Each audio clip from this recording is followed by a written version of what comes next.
Alors, mais je dois dire que je me suis creusé la tête pour trouver une expression en lien avec la thématique du jour, parce que s'il existe une quantité d'expressions liées à la mer, on en a exploré un certain nombre, notamment les dernières chroniques menées en bateau ou veillées au grain.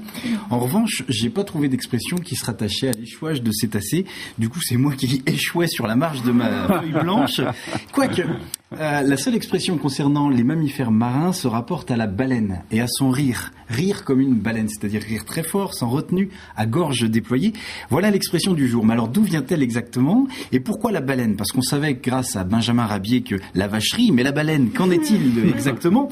On peut imaginer que lorsqu'elle se trouve du côté d'un baleinier japonais, islandais ou norvégien, la baleine n'est pas vraiment d'humeur à rire, à supposer qu'elle soit encore en vie. Mais même loin d'un tel navire, est-ce que la baleine rit? Et pourquoi on ne dirait pas rire comme une otarie? Ce serait beaucoup mieux. Ouais. Ou alors rire comme un phoque. Quoique le phoque, on lui attribue d'autres expressions que j'ai un peu mis de côté. Hein? Et de quelle baleine s'agit-il? Est-ce que c'est celle de Jonas ou est-ce que c'est celle peut-être de Pinocchio qui, à force de raconter des mensonges, avait son nez qui grandissait et du coup qui venait chatouiller le ventre de la baleine et ça la faisait rire? C'est une option? Rien n'est moins sûr. Allez, 3 explications vraies de vraies, à peine inventées, à vous de retrouver la véritable origine. Vous le savez, ou pas, non? J'imagine, mais j'oserais pas avancer une... Alors, première explication, on doit l'origine de cette expression aux baleines, mais d'un parapluie retourné. Les baleines qui sont des tiges articulées qui permettent de déployer et tendre la toile lors de l'ouverture d'un parapluie. Et à l'image de quelqu'un qui se tord de rire, eh bien la baleine de parapluie peut se tordre, se plier en deux, d'où l'expression. Deuxième explication, quand quelqu'un rit sans retenue, il le fait en ouvrant grand la bouche. Or, à quelle bouche immense ça pourrait faire penser? Certainement pas une petite bestiole comme une mythe, un termite ou un Bernard l'ermite. On pense naturellement à la gueule béante du plus gros de nos mammifères, la baleine, qui peut atteindre, je crois, 30 mètres de long, avec donc une bouche en proportion. Troisième et dernière explication. En fait, l'expression fait référence non pas aux mammifères marins, mais aux baleines des corsets. Et oui, au XVe siècle, venu de l'univers, et on ne le sait pas, mais venu de l'univers masculin et militaire, le corset est plutôt perçu comme une armature physique réservée à la haute société. Chien, ouais.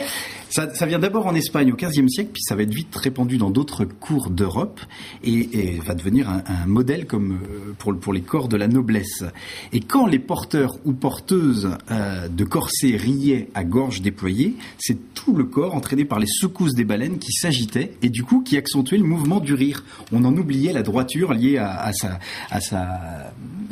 fonction première. Ouais. On disait alors rire comme une baleine. Voilà, 3 explications. Les baleines de parapluie. C'est pas bête, et ça m'a l'air très précis. La bouche d'une baleine ou alors la baleine de corset. Moi je dirais le deuxième, mais... Alors, rire comme une baleine. Rire comme une baleine. Il y avait 3 propositions très étonnantes. De parapluie ou à la bouche de la baleine énorme ou à les baleines de corset. Alors, même si on était majoritairement pour la 3. Oui, mais alors même si à l'origine les baleines de corset ou des soutiens-gorge étaient fabriquées à partir des fanons de baleine, l'expression n'a rien à voir avec ça. En fait, c'est bien l'image de l'immense bouche de la baleine qui on doit cette expression. Eric avait raison. Voilà. Parce que en fait, quand la baleine découvre ses fanons, elle donne l'impression de se marrer un bon coup, alors qu'en fait, elle tente, je crois, vous me dites si je me trompe, de filtrer l'eau de mer pour ne conserver que le krill. C'est ça? C'est ça. C'est ça. L'ennui, c'est qu'avec la pollution des mers et à cause des messieurs des marées noires, tiens, il porte bien son nom celui-ci, la baleine retient tout ce qu'elle trouve dans l'eau, si bien que dans son ventre, c'est un vrai inventaire à la Prévert. On retrouve certes des crevettes, mais aussi du pétrole, des sacs plastiques, des canettes vides. Alors, c'est assez. Aujourd'hui, l'expression est bien dépassée, la baleine ne rit plus. Ou alors, elle rit comme une madeleine, dirons-nous, désespérée de voir l'état des océans, de la mer battue. Alors, je voudrais profiter de cette chronique et puis de la présence de Perrine Dulac en tant que LPO pour imaginer et rêver un tribunal des oiseaux qui réglerait le sort de ces pollueurs et autres messieurs des marées. Imaginez la scène qui pourrait se passer dans le ventre d'une baleine. Les discussions et le jugement auraient lieu autour d'une grande table recouverte d'une nappe de mazout. Les débats seraient raffinés, chacun déverserait son fioul, les informations distillées au compte-gouttes, toutes les grosses huiles seraient là, et puis les victimes, les oiseaux mutants seraient appelés à la barre. On aurait les dindons de la farce, les grues flottantes, les noires-gorges, les canards englués, les poules de fioul, les roitelets du pétrole, toutes griffes dehors, les signes du carnage, les pans sur le bec, ça ferait un toucan du diable. Tous les oiseaux victimes n'auraient pas l'ombre d'un doute, racontant tout de fond en colombe et tirant hibou sur tout ce qui pollue. Alors, les pollueurs tenteraient de s'expliquer, montreraient sur leurs grandes échasses aux papillons, s'engageraient à dédommager les victimes et à respecter les oies, déploieraient leurs grandes ailes d'albatros sensibles, leurs auréoles de mésanges et, promis jurés, seraient condamnés. Tout cela ne serait que du passé. Enfin, les baleines pourraient rire et l'océan deviendrait pacifique. LPO, la paix océanique. C'est beau de rêver.